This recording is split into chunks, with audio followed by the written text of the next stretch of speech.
Meghan said it perfectly. It's an opportunity for your campus to benchmark, and not only to benchmark with your peer institutions, but just educate your students as a whole and as a collective. And one of the really cool things, if the Saginaw Chippewa Tribal College were to participate in this, you would be the second tribal nation in the United States that is participating in the Race to Zero Waste. The other one is the Menominee. Well, we have to now. Wow, you laid down the challenge. It would be a pretty big deal. I actually called Sally Niffen, who's your environmental coordinator today, and she was super excited to hear about it as well. She said she would be here if she could, but she's busy at meetings as usual.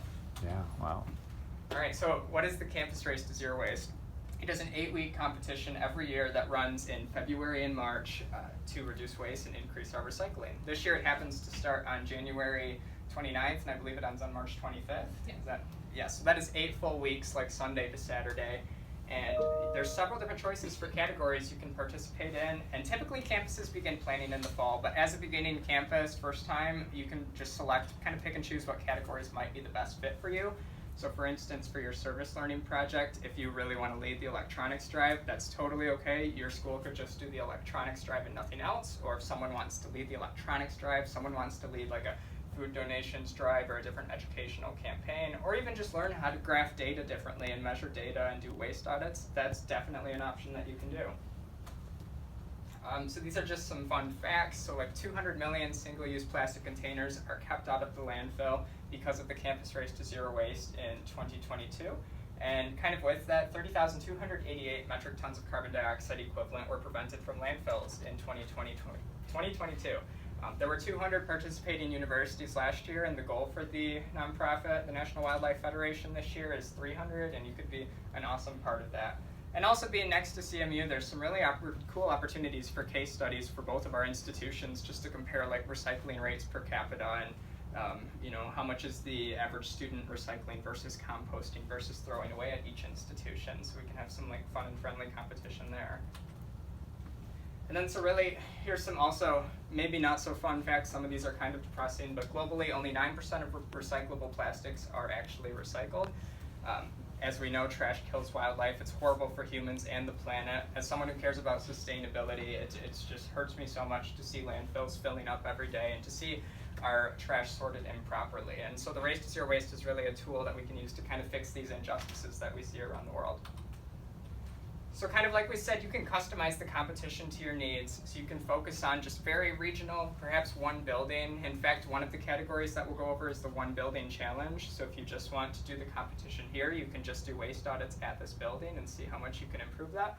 Or if you want to do something much larger, you can take the larger tribal college, which I've only been there once, but there's like 3 buildings there, I believe. Is that correct?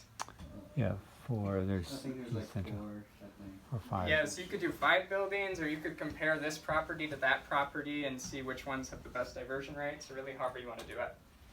So in short, here are all the categories in front of you, and these are all opportunities for you to lead a different category or work together in teams to lead a category. So there's 4 8-week categories, and those are reporting weekly for 8 weeks. And your professor here, Alan, Dr. Gamble, could help you with that. So the first is diversion, where you're basically inputting all of your organics, all of your trash, and all of your recycling weights. And you get that diversion rate that you saw in the video, so you'll find out 40 or 50 or 60 or hopefully 100% of your waste is sorted properly and it's all going to the right place. Per capita is much easier for schools, and that's typically what first-time competitors participate in. So per capita is just recycling, so it's how many pounds are you recycling per person that uses this building. The third category is organics, and so I don't know the status of composting in the tribal college, but if you have either composting or some sort of food donations program, you can use that. And once a week, you'll report the weights for that. And then there's also a zero waste category where throughout the competition, you will do some waste audits and report that data. So then some other special categories that will also take definitely enough time for a service project is the electronics drive. That's basically, for a 4-month period, you can collect electronics, and then at the end, this year CMU, if you do an electronics drive, we can donate your electronics to you and get them to a vendor that's going to recycle those. If you have any sort of athletic sports going on at the tribal college or any events, you can do the game day basketball, which is basically for one big event, you'll track all of the waste. There's the Race to Zero Waste Building Challenge. So for 4 weeks, that's that one building challenge I talked about, where you're measuring all the waste from one building for that 4-week period. And then there's a case study competition, and that's really, if you see yourself as a creative person and you are really inspired by this competition and want to make a difference for your peers and for the community, you can really come up with any tactic that you can think of to increase education or the institution's diversion rate or community engagement. There's a lot of freedom there. So the neat thing about those 4 special categories at the bottom is that, you know, if you're a very busy person, we've all got lives outside of school, you can absolutely you know, take a break if you need to during those and devote a lot of time during other periods during the competition, because with those 4 you only need to report your data once, or it might just be one event or something like that. Whereas those 4 at the top, the 8 weeks, that's reporting weekly, so you need to make sure you're on top of it and just weighing those things each week and kind of making sure everyone is organized, which is also really fun if you're, like, as I consider myself sometimes a type A person and like to kind of be on top of everything. All right, so 8-week reporting categories, we just went over some of those. 2023 highlight for main categories. So at the end of the competition, based on the size of your university, there are winners, there are awards given out to a bunch of institutions. So one of the neat things that your college will be able to promote is you'll be given an electronic participant badge. You can print it out, frame it, put it on banners anywhere. You'll be an official participant for the Campus Race to Zero Waste. Beyond that, I'm assuming you'd be placed as a university into that small/very small school category, and then for every different category that you participate in, whether that be electronics, basketball, game day, diversion, per capita, there's going to be 3 winners per category, like a first, second, third. And so there's a pretty good chance in that very small category that your school could be one of those winners, and that would really put you on the national stage for waste reduction. And that benefits and the impact, it's an opportunity to recognize more campuses, and it levels the playing field. As you know, it's very unfair for a small institution like this one to compete in the same category as like CMU, because CMU, when we compete, we're classified in that large/very large category, so we're not competing for the same awards as you all. You're being put against peer institutions. Thanks for your willingness to partner with us, though. That really helps. Oh, 100%, 100%. For those of you that don't know, Central Sustainability, the office that we work for is a student-led office. There's 6 student workers that are kind of trying to figure out how to bolster sustainability in our community, so we love helping other students. So now we're going to just go through each one of those categories more in detail. Feel free to take a picture, do whatever you want if you think it's a category of interest to you. And then feel free to raise your hand also anytime for questions. So basically, number 1, per capita category, this one probably is of most interest to you, where you would take either from just this property or from all the tribal school property, you would weigh the recycling, or if someone is already sending you the weights on a weekly basis, you would have those weights and report them once a week into the system where the data is collected online. And this is great for schools that are just getting started out, because you don't have to worry about weighing your landfill and your donations and your organics and metals and whatever else you're disposing of. So basically, like at the bottom there is the basic formula, and the website does it for you. You just input your data. So it is the weight of the recyclables divided by the campus population, and then you get your pounds per person. So it's pretty basic math there, and something that's pretty easy for a first-time university. On the website, they have all these things. It's pretty amazing. Like every single institution in the entire U.S. and probably overseas as well. Like how many? I think it's measured by full-time equivalents, or FTEs. It is. And so, Saginaw and Chippewa Tribal College. Anybody know numbers? Like how many full-time equivalent students we have? I saw 55. Okay. So it's like you guys are in the thousands, and we're at 55. So even mid-Michigan, I think we're 2,500 or something like that. So it's it's I think, like you're saying, it's good because you don't have to do much to make a bigger splash. So. And the really cool thing about the competition is that the board of directors, which I'm a member of, is composed of people of all different ages from all over the United States. So I'm working with people from like Arizona and Georgia and North Carolina and all these places just to figure out how to make this competition as equitable as possible, and that's kind of where these ideas come around for different award categories and that sort of stuff. We don't change the actual competition categories very often for consistency, but we're always trying to figure out how to award as many colleges and universities as possible. So our second category here in that 8-week reporting period is the diversion category, and that's very similar to recycling, the per capita, except you just have to report your recyclables, your food, organics, and your weight of trash. And So the equation you're seeing on the board is actually the exact same one you saw in that waste audit video, where it's just recycling plus food organics and divided by all of your weights in total. The main difference being that the weight of the trash is also included in the denominator there. And so with that, you figure out your diversion rate, which is how much you are preventing by weight from going to a landfill. So then the food waste category, that is where your organics come in. So basically your anything you're sending to a compost farm or an anaerobic digester, or even food donations can count here. Or donations to animals if your institution has some sort of leftover food or snacks that you're, say, feeding to like a pig farm. And the goal is to recognize campuses that are successfully implementing food waste minimization activities and doing innovation around those. So that's something CMU is very good at. We take pride in our food waste systems, and we'd love to help you out if you want to start a composting program or anything like that around here. Sometime in this last year, Jay, facilities guy over at Central, has said something like anaerobic digester. I remember his words, like that would be a game changer. Mm-hmm. So what's, I don't want to divert us away from what you talked about, but maybe we can, talk about that later or whatever. I'd like to hear more about that. No what problem. What Yeah. it is, and is that even a possibility? Is there, like, you have to get a grant or something? Yeah, so that's actually a project I'm very passionate about at CMU. Just for your background, Jay's no longer with CMU, but there is still individuals and facilities working on that. And so right now we are collaborating with the Mount Pleasant wastewater treatment plant. We are seeking grant funding. I believe they need $300,000 more to fund an anaerobic digester, which can basically intake 800,000 tons of food waste per year. So should this be built, this digester, it would take all of the food waste from CMU, all of the food waste and manure from different farms around here, and turn them into electricity. An anaerobic digester is so cool because you're taking food waste, this material item, and it turns it into electricity, and you can power the whole grid. So that's kind of where the future is looking for Mount Pleasant right now, where maybe 5 or 10 years from now, we aren't even buying electricity from all these private companies because we are producing it here and really working on that circular economy stuff. 800 what? How much? 800,000 tons. 800,000 tons. It's a massive number. So for those of you that don't know, 1 dry ton is equivalent to 2,000 pounds. So if you add 3 zeros to that, then multiply it by 2, that's how many pounds it can take per year. Okay. All right, so then the fourth 8-week category is the zero waste category.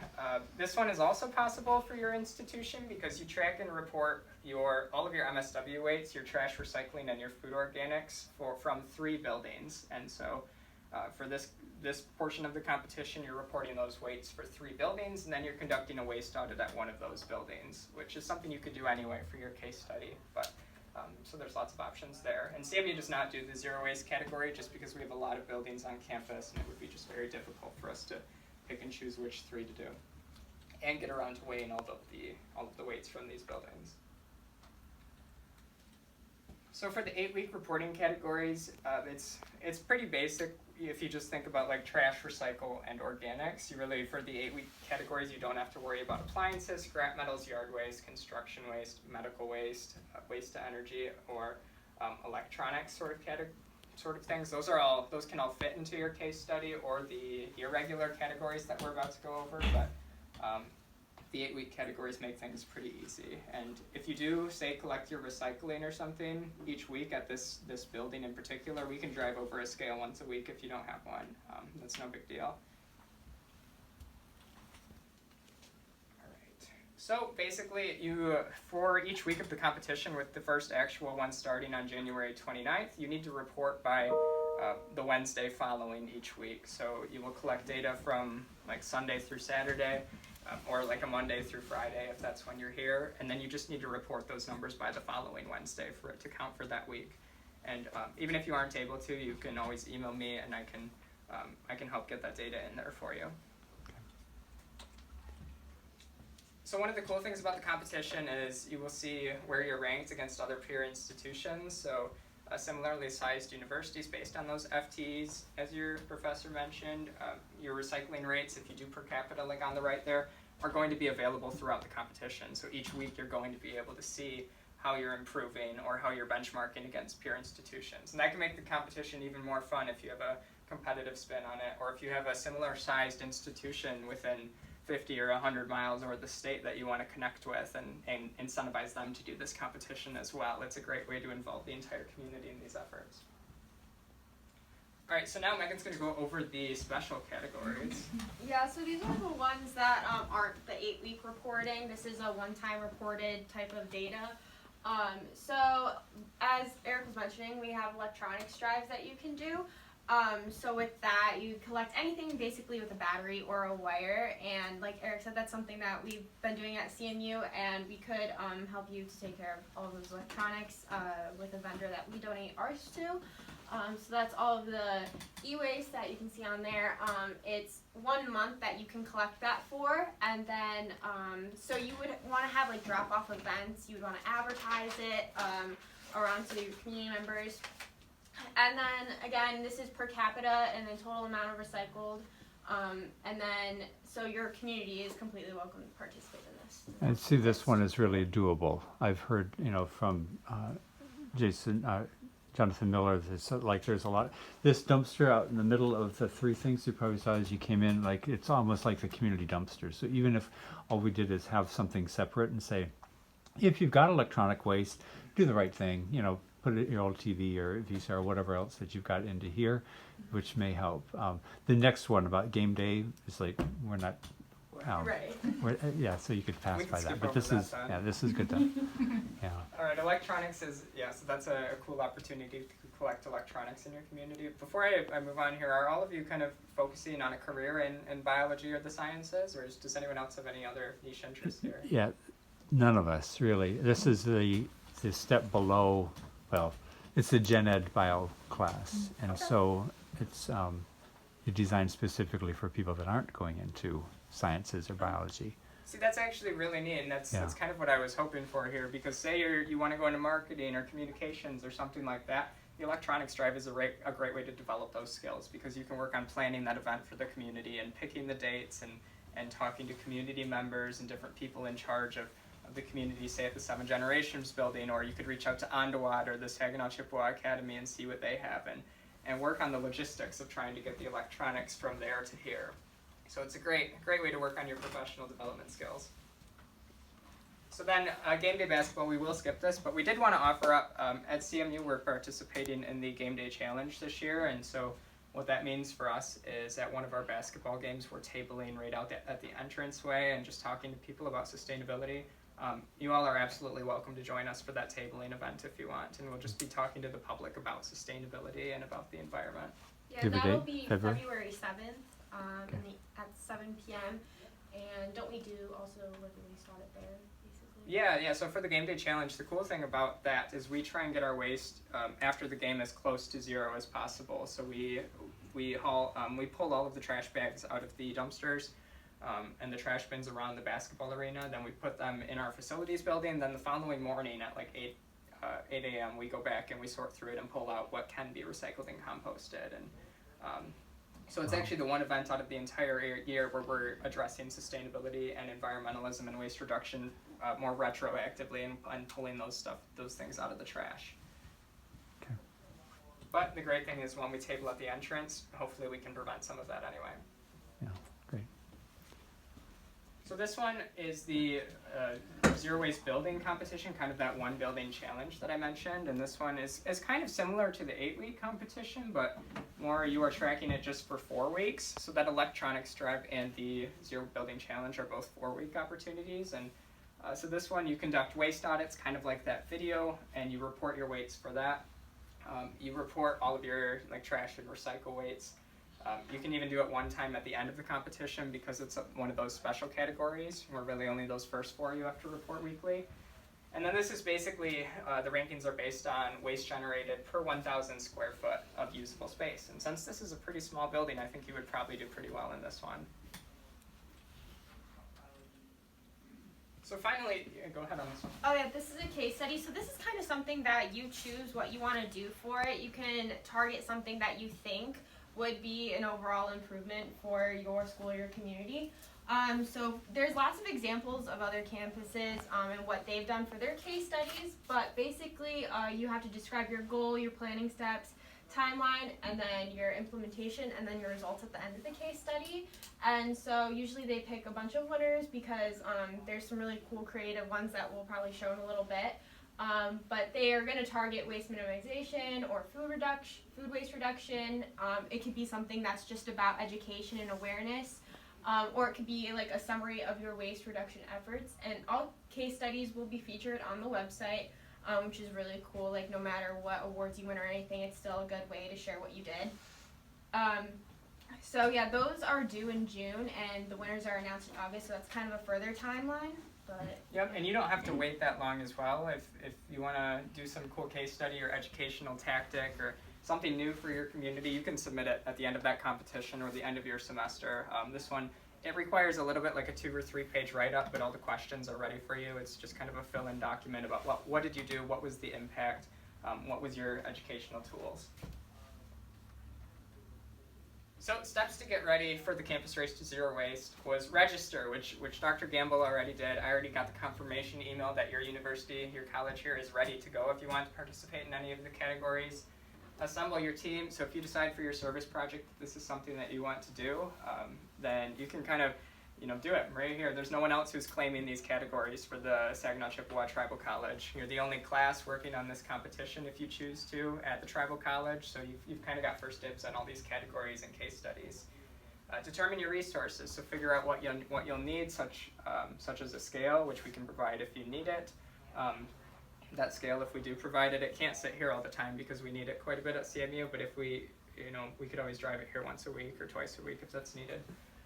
Plan your outreach activities. That's huge if you do something like a cool case study involving the community or the electronics drive or even the one building challenge if people want to come here and see what you're doing. Then figure out your data tracking logistics. So who's going to be in charge of data, or is someone going to be in charge of recycling versus electronics versus landfill versus organics? So this is all set already, the registration process, campus profile page. So I guess next we're going to hop over to the Campus Race to Zero Waste website, and I just want to run through a couple case studies that different universities